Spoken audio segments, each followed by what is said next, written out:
Hello and नमस्कार साथियों, कैसे हैं आप लोग। यहाँ पे हम लोग मार्च महीने के करंट अफेयर्स को डिस्कस करने वाले हैं जो मार्च के पहले और दूसरे सप्ताह से लिए गए हैं। दोस्तों, ये जो टॉपिक्स हैं ये किसी भी एग्जाम्स के लिए बहुत ही महत्वपूर्ण है। तो दोस्तों, यहाँ पर हम चीज़ों को बारी बारी से डिस्कस करेंगे, काफ़ी अच्छे से डिस्कस करेंगे और आपको हर चीज़ बताएंगे हम यहाँ पर। तो दोस्तों, इस वीडियो को काफ़ी अच्छे से ध्यान से शुरू से लेकर अंत तक देखना है। तो यहाँ पर मैं आपको बता दूं कि एक बार जैसा कि आप देख रहे हैं कि यहाँ पर हमारा ये टॉपिक है, डिस्कशंस के टॉपिक हैं। तो यहाँ पे सबसे पहले हम बात करेंगे जहान खुसरो सूफी संगीत समारोह 2025 के बारे में। फिर हम उसके बाद बात करेंगे एनएक्सटी सम्मेलन 2025 के बारे में।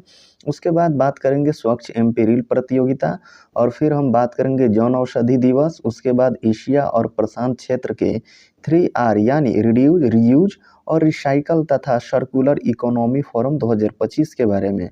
फिर हम आगे चर्चा में बात करेंगे विश्व वन्य जीव दिवस और फिर विजिटर्स सम्मेलन 2024-25 और हाल ही में दिए गए 8वां विजिटर्स पुरस्कार 2023 के बारे में भी हम लोग बात करेंगे। तो चलिए यहाँ पर हम पहले टॉपिक से स्टार्ट करते हैं। यहाँ पर हमारा पहला टॉपिक है जहान खुसरो सूफी संगीत समारोह 2025 के बारे में। तो दोस्तों, यहाँ पे जो इससे संबंधित महत्वपूर्ण पॉइंट है, तो इसका आयोजन जो है वो नई दिल्ली के सुंदर नर्सरी में आयोजित किया गया, ठीक। और फिर से इसका आयोजक कौन है? रूमी फाउंडेशन।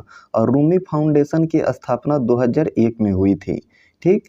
तो और ये भव्य सूफी संगीत समारोह में अमीर खुसरो की विरासत का जश्न मनाने के लिए दुनिया भर के कलाकार एक मंच पर आए थे, ठीक है। और ये हैं इनका अमीर खुसरो का पूरा नाम क्या है?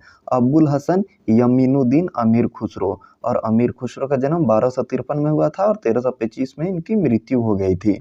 और फिर अमीर खुसरो को तोताए हिंद भी कहा जाता है, ये भी बहुत महत्वपूर्ण पॉइंट है। और फिर हम जैसा कि यहाँ देख रहे हैं कि प्रसिद्ध सूफी हजरत निजामुद्दीन औलिया के शिष्य थे, कौन? तो अमीर खुसरो थे, ठीक। और अमीर खुसरो ने कुछ ग्रंथ लिखा है जो यहाँ पे दिया गया है, जैसे कि खलिक बाड़ी जो है ये कोश ग्रंथ था। उसके बाद है हालाते कन्हैया जो भक्ति परक रचना का एक ग्रंथ है। और फिर से है नजरानाए हिंदी। चलिए अब नेक्स्ट पॉइंट पे हम चलते हैं। नेक्स्ट पॉइंट है एनएक्सटी सम्मेलन 2025 के बारे में। तो इससे जुड़े कुछ महत्वपूर्ण बिंदु हैं, जैसे कि इसका आयोजन जो है नई दिल्ली में भारत मंडपम में हुआ, ठीक है। और इस सम्मेलन में न्यूज एक्स वर्ल्ड चैनल का शुभारंभ किया गया, ठीक। तो ये आपके लिए महत्वपूर्ण बिंदु हो जाता है। चलिए नेक्स्ट पॉइंट पे चलते हैं। नेक्स्ट है हमारा स्वच्छ एमपी रील प्रतियोगिता। तो इससे जुड़े हुए कुछ बिंदु इस प्रकार से हैं कि जो स्वच्छ एमपी रील प्रतियोगिता है वो मध्य प्रदेश सरकार ने स्वच्छता के बारे में राज्य की जनता के बीच जागरूकता बढ़ाने के लिए ये शुरू किया है, ठीक है।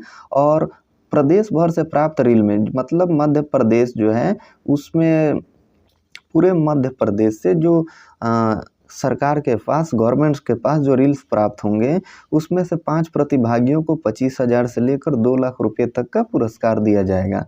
बेसिकली इसका मोटिव ये है कि स्वच्छता को प्रमोट करना, ठीक है। स्वच्छ एमपी रील प्रतियोगिता का उद्देश्य स्वच्छता के प्रति नवाचारों का सामने लाना है, ठीक। तो यहाँ पे ये कुछ इससे रिलेटेड इंपॉर्टेंट पॉइंट थे। चलिए अब नेक्स्ट टॉपिक पे बात करते हैं। नेक्स्ट टॉपिक है हमारा जन औषधि दिवस। जन औषधि दिवस से रिलेटेड कुछ बिंदु हैं कि ये कब मनाया जाता है। जन औषधि दिवस हर वर्ष 7 मार्च को मनाया जाता है। और इस बार का शीर्षक क्या है? तो जन औषधि विरासत के साथ, ठीक है। और देश भर में 15,000 जन औषधि केंद्र खोले गए हैं अभी, ठीक। और ये क्या है, देश में 25 जगहों पर हेरिटेज वॉक का आयोजन किया गया, ठीक। और हेरिटेज वॉक का आयोजन जन औषधि के माध्यम से स्वास्थ्य का संदेश देने के लिए किया गया। दिल्ली के हौज खास में यह वॉक आयोजित की गई थी, ठीक है। और अभी सरकार का क्या है, सरकार का उद्देश्य है कि जो 15,000 जन औषधि केंद्र हैं उनको संख्या बढ़ाकर जो है 25,000 करने की तैयारी में गवर्नमेंट अभी जुटी हुई है, ठीक है। और औषधि दिवस के अंतर्गत देश में 500 जगहों पर जन औषधि केंद्रों में स्वास्थ्य शिविर का भी आयोजन किया गया था। तो बेसिकली यहाँ पे याद रखने वाली जो चीज़ है वो क्या है, हर वर्ष ये 7 मार्च को मनाया जाता है। और इस बार का शीर्षक और ये 25 में कितने हैं, 15,000 इनकी संख्या है, लेकिन आने वाले 2030 तक इनकी संख्या लगभग कितना 25,000 करने की ये सब कोशिश है। ठीक है, अब चलिए नेक्स्ट पॉइंट पे चलते हैं। तो नेक्स्ट है हमारा एशिया और प्रशांत क्षेत्र के 3R यानी रिड्यूज, रीयूज और रिसाइकल तथा सर्कुलर इकोनॉमी फोरम 2025, और इसका आयोजन कहाँ हुआ, तो जयपुर में हुआ। ठीक, और इसका थीम क्या है, एशिया और प्रशांत क्षेत्र में सतत विकास लक्ष्यों और कार्बन तटस्थता के लिए सर्कुलर सोसाइटीज को आकार देना है। ठीक, और 30 से अधिक देशों के 500 से ज़्यादा राष्ट्रीय और अंतर्राष्ट्रीय प्रतिनिधियों ने इसमें भागीदारी दी, और ये था कितना 12वां संस्करण था इसका। और फिर क्या है, आवास और शहरी विकास मंत्रालय की अगुवाई में ये आयोजित किया गया था, और केंद्रीय आवास और शहरी विकास मंत्री अभी कौन है, मनोहर लाल खट्टर जी हैं। ठीक, तो दोस्तों मैं आप लोगों से एक गुजारिश करना चाहूँगा कि अगर आप हमारे चैनल पर पहली बार विजिट कर रहे हैं या पहली बार आ रहे हैं तो आप लोग इसे ज़रूर सब्सक्राइब कीजिए, हमारे चैनल को ज़रूर सब्सक्राइब कीजिए, हमें मोटिवेट कीजिए, और हम आपके लिए ऐसे ही कंटेंट लेकर आते रहेंगे। चलिए नेक्स्ट हम डिस्कस कर लेते हैं विश्व वन्य जीव दिवस। ठीक है, विश्व वन्य जीव दिवस 3 मार्च को बनाया जाता है, और इस अवसर पर प्रधानमंत्री नरेंद्र मोदी ने गुजरात के जूनागढ़ में शासन गृह में राष्ट्रीय वन्य जीव बोर्ड NBW की बैठक की अध्यक्षता की है। ठीक, और इस NBWL बोर्ड में 47 सदस्य हैं और प्रधानमंत्री इसके अध्यक्ष हैं। यह बोर्ड जो है वन्य जीवों तथा वनों के संरक्षण और विकास को बढ़ावा देने के लिए काम करता है। प्रधानमंत्री ने विश्व वन्यजीव दिवस पर जूनागढ़ जिले के शासन गृह में राष्ट्रीय वन्यजीव बोर्ड की 7वीं बैठक की अध्यक्षता की, और उन्होंने बैठक में देश में पहली बार किए गए नदी डॉल्फिन अनुमान रिपोर्ट जारी किया। तो ये आपके लिए इम्पोर्टेंट पॉइंट है, और रिपोर्ट में कुल 6,327 डॉल्फिन का अनुमान लगाया गया है। तो चलिए हम नेक्स्ट पॉइंट पे बात करते हैं।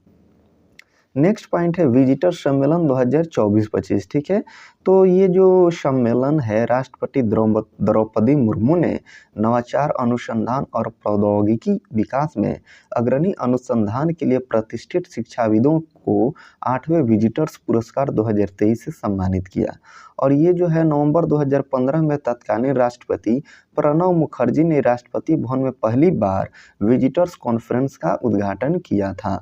और केंद्रीय विश्वविद्यालय अधिनियम 2009 की धारा 8 के तहत भारत के राष्ट्रपति केंद्रीय विश्वविद्यालयों के विजिटर हैं। वर्तमान में राष्ट्रपति 184 केंद्रीय उच्च शिक्षा संस्थानों के विजिटर हैं। वर्ष 2025 को द ईयर ऑफ AI घोषित किया गया है, जो ये आपके लिए बहुत ही महत्वपूर्ण पॉइंट है। नेक्स्ट पॉइंट है हमारा कि 8वां विजिटर्स पुरस्कार 2023। ठीक है, तो यहाँ पे हम लोग बात करेंगे कि विजिटर पुरस्कार जो है वो 3 श्रेणियों में दिया जाता है। पहला है हमारा नवाचार यानी इनोवेशन, और उसके बाद है अनुसंधान और प्रौद्योगिकी विकास। ये 3 क्षेत्र हैं। तो नवाचार के लिए विजिटर्स पुरस्कार जो है प्रोफेसर शरीफुल्लाह श्रीकृष्ण को दिया गया है, जो बनारस हिंदू यूनिवर्सिटी के प्रोफेसर हैं। और इनको किस लिए दिया गया है, तो राष्ट्रीय हरित हाइड्रोजन मिशन को बढ़ावा देने के लिए क्वांटम प्रौद्योगिकी में नवीन स्वदेशी नवाचार विकसित करने के लिए ये पुरस्कार इनको दिया गया है। नेक्स्ट है इसमें कि अनुसंधान के लिए विजिटर्स पुरस्कार जो है ये 2 श्रेणियों में दिया गया है। पहला है भौतिक विज्ञान, उसके बाद है जैविक विज्ञान। तो भौतिक विज्ञान में अश्विनी कुमार नांगिया को दिया गया है, जो हैदराबाद विश्वविद्यालय के प्रोफेसर हैं।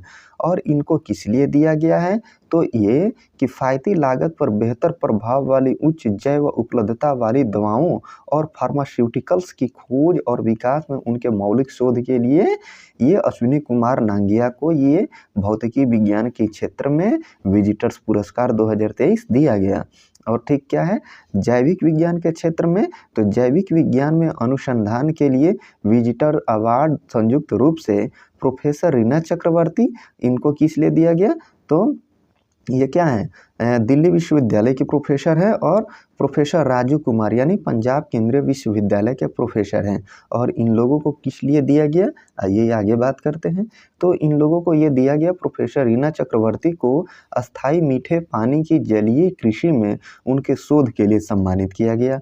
और प्रोफेसर राजकुमार को विभिन्न कैंसर हॉलमार्क की खोज और सिंथेटिक एंटी कैंसर लीड अणुओं के विकास में उनके शोध के लिए सम्मानित किया गया। और प्रौद्योगिकी विकास के लिए विजिटर पुरस्कार गतिशक्ति विश्वविद्यालय के डॉक्टर वेंकटेश्वरलू चिंताला को दिया गया। ठीक, और ये किस लिए दिया गया, तो उन्हें लैंडफिल नगरपालिका मिश्रित प्लास्टिक कचरे से वाणिज्य पैमाने पर पेट्रोल और डीजल उत्पादन में उनके शोध के लिए सम्मानित किया गया। तो दोस्तों यहाँ पर ये कुछ महत्वपूर्ण बिंदु थे। यहीं पे अब ये ख़त्म होता है हमारा आज का ये एपिसोड। तो दोस्तों मैं आप लोगों से एक रिक्वेस्ट करना चाहूँगा कि अगर आप इस चैनल पर पहली बार विजिट कर रहे थे, आपको कंटेंट कैसा लगा कमेंट में ज़रूर बताइएगा और हमारे चैनल को सब्सक्राइब कीजिए। हम आपके लिए ऐसा ही कंटेंट लाते रहेंगे। हम आपका टाइम बिल्कुल भी वेस्ट नहीं करते हैं। चलिए अपनी तैयारी को मजबूत करते रहिए। मैं आपसे बात करूँगा फिर अगले वीडियो में। तब तक के लिए इतना ही, धन्यवाद।